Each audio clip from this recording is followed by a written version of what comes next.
Muy buenas tardes, Pamela. A ver, finalmente se entregó y el presidente, el último pedido en libertad que hizo en esa entrevista con la agencia EFE, entiendo es que él cumpla el arresto aquí en el Perú, pero como arresto domiciliario y no como prisión efectiva. ¿Es posible acceder a este pedido, dadas las circunstancias en las que Alejandro Toledo se fue del país y dado que sus bienes están todos incautados? Bien, de que él puede pedir a través de su defensa la variación de esta prisión preventiva por un arresto domiciliario, está en todo su derecho de solicitarlo, de pedirlo en cualquier momento. Pero de ahí a que nuestras autoridades judiciales le puedan efectivamente variar esta prisión preventiva por un arresto domiciliario, eso está muy lejos de verse. ¿Y por qué razón? Porque la prisión preventiva que tiene en este momento Alejandro Toledo, inicialmente fue dada por el juez Concepción Carguancho a requerimiento del fiscal Hamilton Castro en febrero del año 2017. Y cuando fue dado por el juez Concepción Carguancho, la defensa de Alejandro Toledo impugnó esta medida.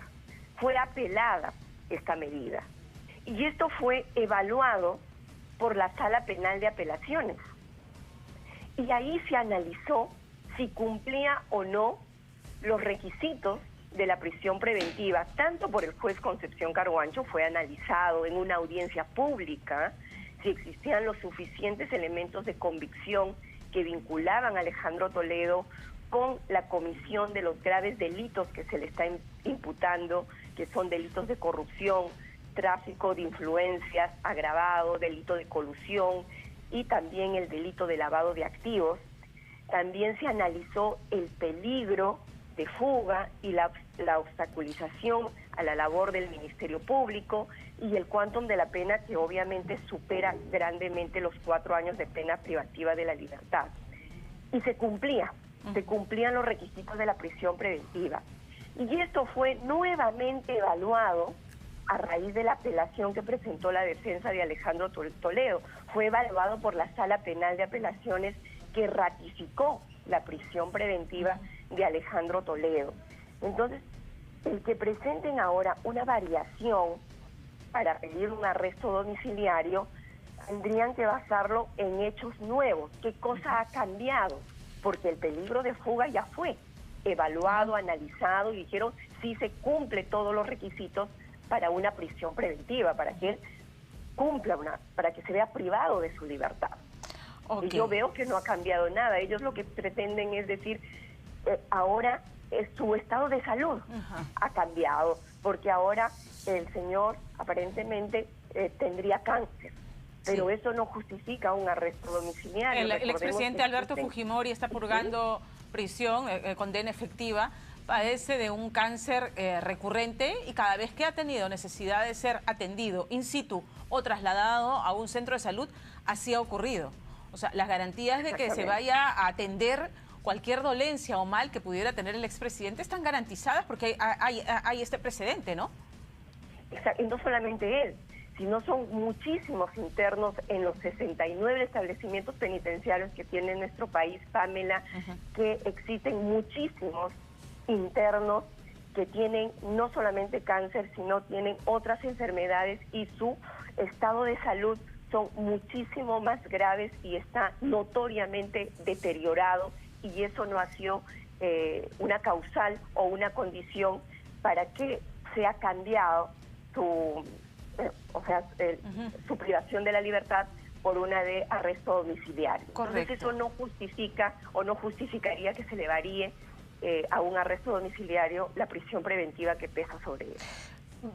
Veamos ahora el tema de la extradición. Ya se puso a derecho, quedará detenido los días que le tome a la justicia peruana qué procedimientos ejecutar, qué es lo que corresponde. Tiene que viajar un equipo de la policía peruana y algún representante político para la entrega de Alejandro Toledo, o sea, de la justicia norteamericana a la peruana.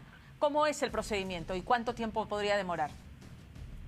Bueno, ahorita él va a quedar detenido, ¿no es cierto?, para ser puesto ya a disposición de las autoridades peruanas en esa condición de arrestado. Tiene que viajar una delegación de acá del Estado peruano para poder trasladar a Alejandro Toledo ya a nuestro país, y tiene que ser parte del Ejecutivo quienes tienen que viajar para poder trasladar a Alejandro Toledo. Aquí va a tener que ser una delegación que parta del Ministerio de Justicia, ¿no? Y también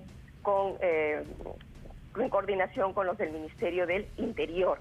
Y cuando llegue, obviamente, tiene que ponerse a disposición aquí de las autoridades del INPE, que ellos son los que van a tener que determinar en qué establecimiento penitenciario va a cumplir esta detención preventiva que pesa en su contra. Y bueno, todo indica que lo va a hacer en Barbadillo, ¿no es cierto? Donde está en la Diroes, conjuntamente con Pedro Castillo y el expresidente Alberto Fujimori. Allí es donde él va a cumplir esta medida de prisión preventiva, para que sea puesto pues a disposición de nuestras autoridades judiciales para que afronte el proceso penal por el caso de la interoceánica. Interoceánica, doctora.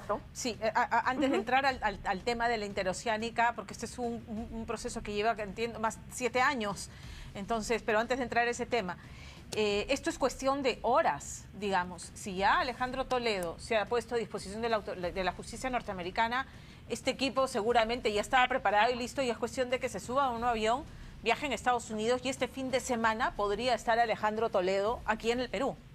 O sea, no tendría que haber mayor dilación, digamos.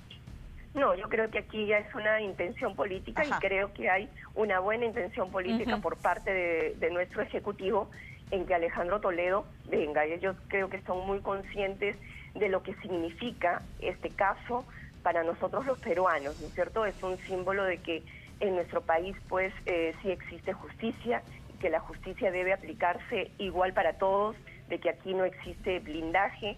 Es un proceso, como bien has hecho recordar, que viene desde el año 2017, ha sido un proceso largo para que finalmente esta persona rinda cuentas a nuestra justicia dentro de un debido proceso, porque aquí se ha tratado de decir de que no existen las garantías necesarias, pero sí, aquí se está respetando el debido proceso, se está respetando su derecho a la defensa, y se ha respetado en todo momento, ¿no? A pesar de que él estaba en Estados Unidos, acá ha tenido el derecho de poder apelar esta prisión preventiva. Sus abogados han hecho uso de ese derecho a la defensa porque las audiencias han sido públicas. Correcto. Y aquí hay todas esas garantías, ¿no? Las debidas garantías.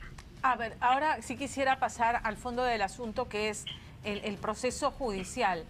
¿Cuánto tiempo más puede demorar? Porque entramos a la etapa, ya está judicializado el caso, así que ¿cuánto tiempo más hasta conocer la condena que le correspondería a Alejandro Toledo?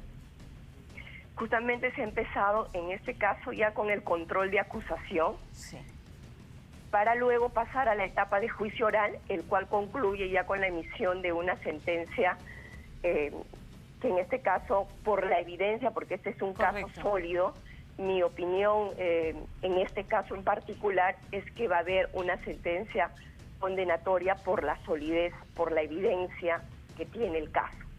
¿Cuánto puede durar? Este caso no es tan complejo como el caso de lavado de activos que estamos viendo, que involucran a otros políticos conocidos, ¿no?